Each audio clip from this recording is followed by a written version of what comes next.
Welcome to શ્રીજીફૂડ. હું છું મનીષા ઠક્કર. આજે આપણે ઉત્તરાયણ માટે સ્પેશિયલ તલ સાંકળી બનાવીશું. તો ચાલો આને બનાવવાનું શરૂ કરીએ. તલ સાંકળી બનાવવા માટે કોઈ પણ એક વાટકીનું કે કપનું માપ લેવાનું અને તલને પહેલાં ચાળીને પછી સાફ કરી લેવાના.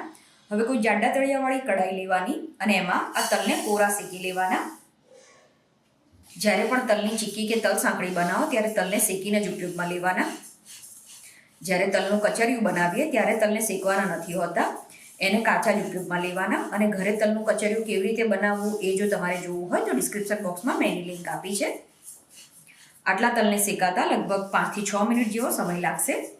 5 થી 6 મિનિટ પછી હવે આ તલ સરસ રીતે શેકાઈ ગયા છે. તલને એક થાળીમાં કાઢી લેવાના છે. હવે આ જ કઢાઈમાં 3 ચમચી જેટલું ચોખ્ખું ઘી ઉમેરવાનું.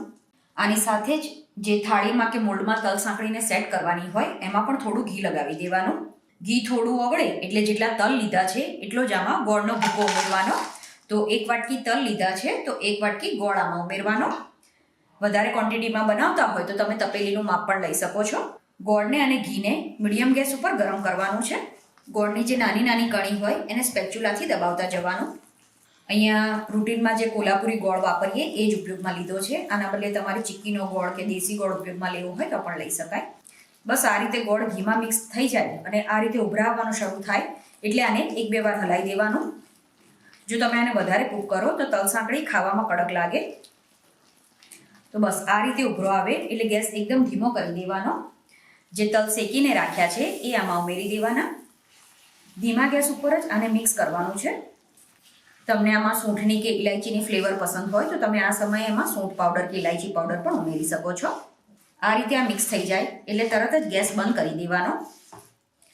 અને હવે બંધ ગેસ ઉપર જ આપણે આને લગભગ 1 મિનિટ માટે આ રીતે હલાવતા રહેવાનું, જેથી આની થોડી વરાળ ઓછી થઈ જશે.